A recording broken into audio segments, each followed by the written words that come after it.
রংপুরে দলীয় অবস্থান আরও দৃঢ় করতে ৩ দিনের কর্মসূচি নিয়ে মাঠে নেমেছেন জাতীয় পার্টির চেয়ারম্যান ও রংপুর-৩ আসনের সংসদ সদস্য প্রার্থী গোলাম মোহাম্মদ কাদের। রোববার সন্ধ্যায় রংপুর নগরের সেনপাড়ায় গণমাধ্যম কর্মীদের সঙ্গে মতবিনিময়ে তিনি বলেন, দেশের মানুষ একটি শান্তিপূর্ণ, অংশগ্রহণমূলক ও গ্রহণযোগ্য নির্বাচন চায়। বিএনপির ভারপ্রাপ্ত চেয়ারম্যান তারেক রহমানের সাম্প্রতিক বক্তব্য রাজনীতিতে ইতিবাচক বার্তা দিয়েছে বলেও মন্তব্য করেন তিনি।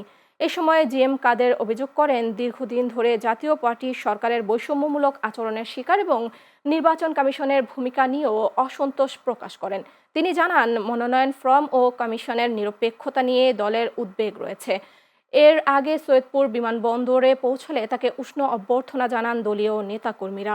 আমরা মনে করি রাজনৈতিক স্থিতিশীলতা আনতে ওনার নেতৃত্বে ওনার দল একটা বড় ভূমিকা রাখতে পারবে।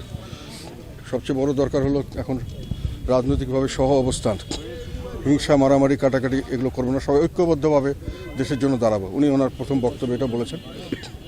এটা আমি এখন এই জিনিসটা রিয়েলাইজ করা দরকার যে বাংলাদেশ আমাদের সকলে মিলে আমরা বাংলাদেশকে চালাবো। ঐক্য দরকার, সকলের মধ্যে সমঝোতা দরকার, সহ অবস্থান দরকার। তাহলেই রাজনীতিতে একটা সুবাতাস বয়ে যেতে পারে।